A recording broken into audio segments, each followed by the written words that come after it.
Allez, on en parle avec Pierre Martinet. Bonjour Pierre. Bonjour Mary. Ancien agent de la DGSE, les renseignements français. Merci d'avoir accepté d'apporter votre éclairage. Alors tout d'abord, il est important tout de même pour que les téléspectateurs comprennent que les renseignements, qu'ils soient israéliens, français, américains ou peu importe, discutent avec tout le monde. Alors oui, on discute avec tout le monde. Tous les services de renseignement discutent avec les services de renseignement étrangers, même des pays qui sont des dictatures. On a toujours des contacts avec les services de renseignement. À ma période, j'ai organisé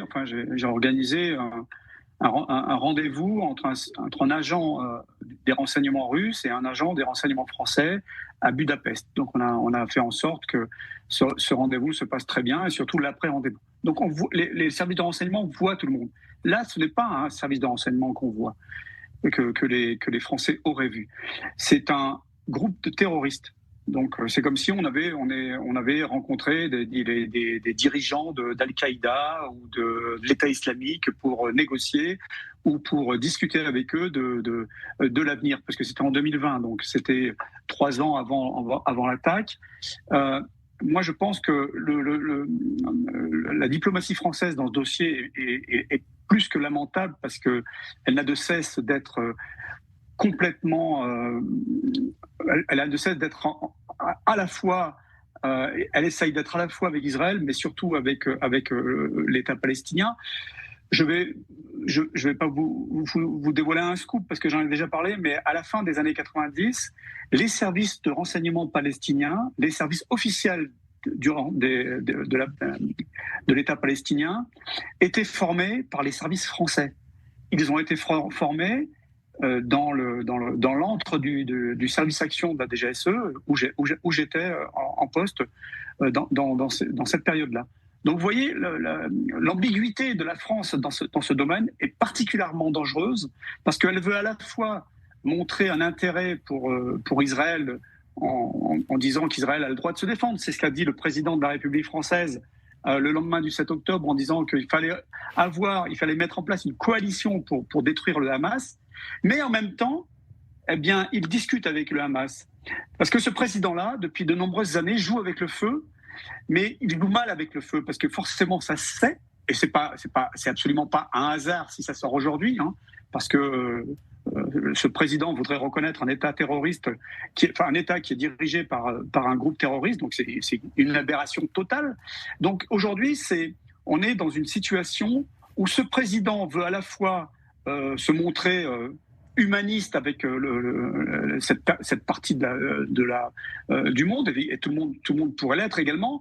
Il voudrait à la fois être 50% avec, 20 ou 30% avec Israël, et tout le reste avec le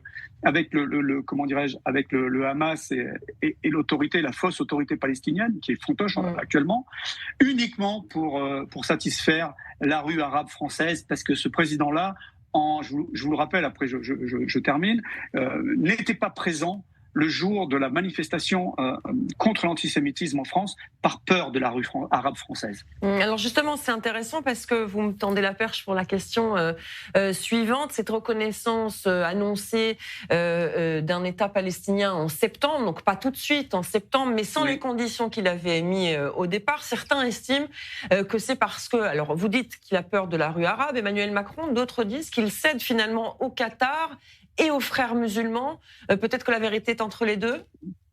Et je pense que c'est exactement les deux, parce que je voulais justement en préambule parler aussi du Qatar. Le Qatar apparaît dans tous les dossiers dans cette région du monde, et c'est pas anodin s'il rencontre les responsables que le Qatar